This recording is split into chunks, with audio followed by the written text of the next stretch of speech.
Hello to you all, my name is Olivier Bernard. I have worked 15 years in the oil and gas industry, and for the past 3 years I have been a lecturer at IFP School. I will be your professor for the next subject, gas treatment. In this section we will start from the gas field and discuss together the gas consumers and also the gas treatment we need to put in place to eliminate the different impurities.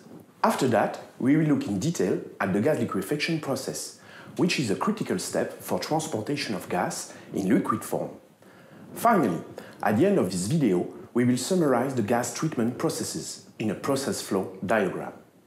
Remember, as seen with Isabelle, at the outlet of the field, the first step is the separation of the liquid condensate, water and gas. On the previous video, Jean-Luc explained the refining processes to convert oil into commercial products. In this lecture, we will discuss the treatment of the gas recovered from the stabilization process. The treatments and the process units that need to be installed depend on the final uses of the gas and the type of transportation, by pipelines in gas form or by tankers in liquid form. Let's start to study the treatment of a gas. You have already seen the first two uses of the gas available at the outlet of the stabilization process. It can be utilized directly on the production field. Remember the gas reinjection in the well for reservoir pressure management or activation of the production by gas lift. Let's know the other gas consumers. The power sector to produce electricity is by far the largest user for natural gas with around 40% of global gas consumption. Industry uses roughly 20% of total gas consumption, including the gas used for refinery furnaces. Natural gas is traditionally consumed in the residential sector, mostly for heating. In the industrial sector, natural gas is used as a raw material. For instance, natural gas is a typical feed used in the petrochemical industry. A more recent sector is the transportation sector, which today represents only 3% of the global consumption. More especially for public transportation in some countries, like Argentina, Brazil, China or India. Typical specifications for commercial gas are given in the following table, like heating value, hydrocarbon dew point, which is the temperature at the formation of the first liquid droplets, and water content. As already discussed with Isabelle this week, gas is mainly composed of methane and ethane. In addition to these two major compounds, you can find some impurities, such as heavier hydrocarbons, like propane and butane, acid compounds, like CO2 and H2S, but also water and mercury. The level of impurities will mainly depend on the origin of the gas field production. It's important to eliminate these impurities because heavy hydrocarbons can condensate in the gas depending on pressure and temperature. Acid compounds are corrosive. It's important to eliminate water, especially when you transport the gas in liquid form at a very low temperature.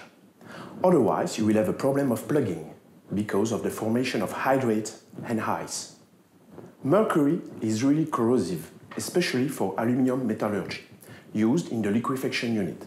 In the following parts, we will detail the treatment units used to eliminate all these impurities: LPG extraction unit, amine absorption unit, dehydration, and mercury adsorption.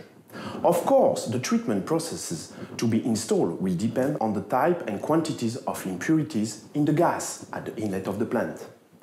Here you can see the normal boiling temperature of light compounds, from 36 degrees Celsius for pentane to minus 161 degrees Celsius for methane. We use these differences of temperature from C1 to C5 to extract the heavy hydrocarbons present in the natural gas. First, we eliminate the condensate with a carbon number higher than C5. Then, we eliminate the propane and butane, called LPG, for liquefied petroleum gas.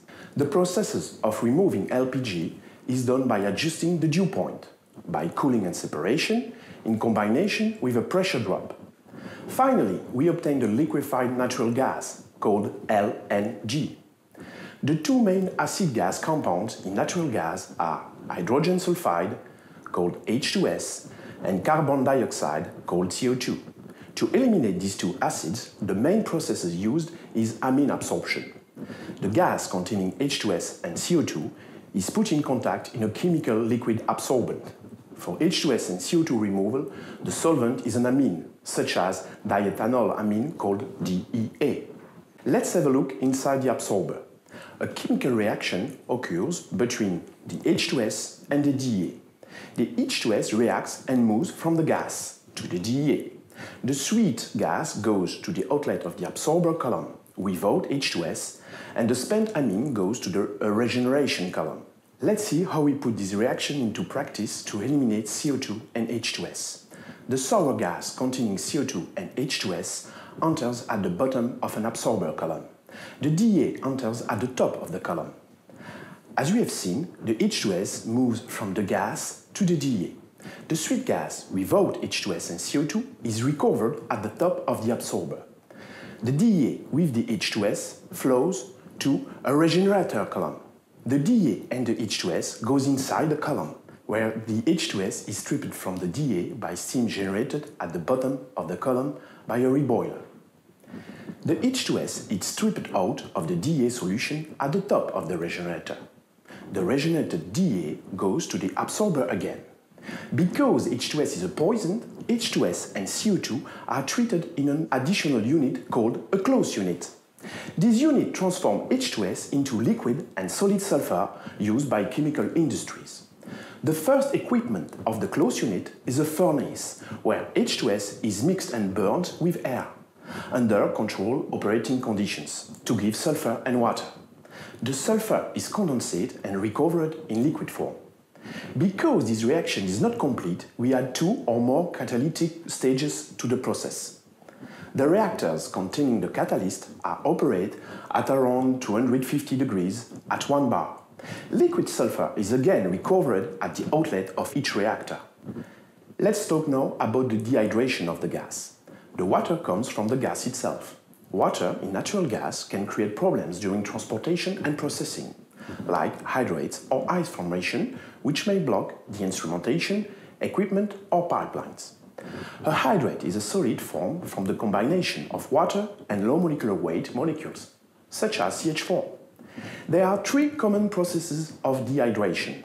First, physical absorption, using glycols like triethylene glycol, called TEG. This process is the most frequently used for transportation by pipeline. This process is really similar to an amine unit, used to eliminate H2S and CO2, where the DEA is replaced by TEG to eliminate water from the natural gas. The second process is based on adsorption on solids, such as a molecular sieve, activated alumina or silica gel. This process is used when you need a very low level of water, like when you're producing LNG, which requires a very low temperature and thus a level of water below 1 ppm volume. The third dehydration process is membrane permeation. Let's continue now with mercury adsorption. The chemical reaction takes place again in a reactor full of another type of solid. The mercury is adsorbed and stays on the absorbent. From time to time, it's necessary to change the absorbent when it's full of mercury. The natural gas flows, free of mercury, to the bottom of the reactor. To transport the gas in liquid form, it's necessary to add a liquefaction unit. Then, the LNG is transported by tanker at minus 160 degrees, and then revaporized for the different consumers. Let's have a look inside the liquefaction unit. The natural gas is cooled down to minus 160 degrees to condensate methane and obtain LNG at the outlet of the liquefaction unit.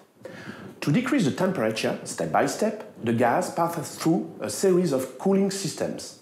The first one is a cooling system full of propane. In this condition, we obtain temperature around minus 35 degrees Celsius.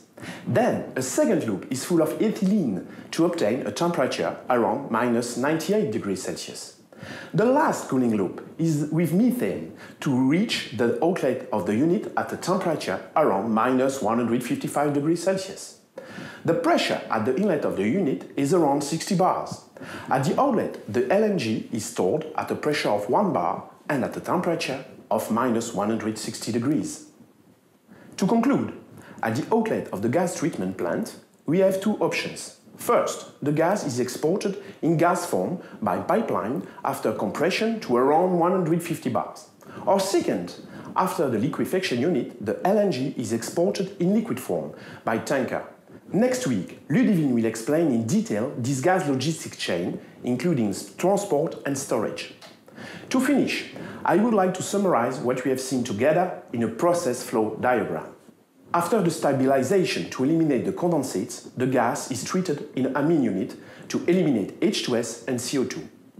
H2S is further treated in a closed unit to transform the H2S into liquid or solid sulfur. Then the gas is dehydrated to eliminate water. The gas then flows to a mercury adsorber to eliminate mercury and protect the aluminum exchanger used in the following liquefaction unit. The LPG extraction unit eliminates heavy hydrocarbons like LPG. Then the gas can be exported by pipeline after compression or treated in a liquefaction unit. At the outlet, the LNG is stored at -160 degrees, ready for transportation by tanker. So, this is the end of the last video of this third week of our MOOC. Next week, you will discover the petrochemical industry, which use gas and naphtha to produce all the plastics you use in your everyday life. And Ludivine will finish the MOOC with all the logistical aspects of the oil and gas chain. Don't forget to play the evaluation game. In the next one, you will have the opportunity to discover the job of an operations engineer in a gas treatment plant. Have fun! Before I leave you, I would just like to thank Julien, an IFP school graduate who is working as an operations engineer in a gas treatment plant, for his invaluable help in preparing this lecture. Thank you again for your attention. Bye.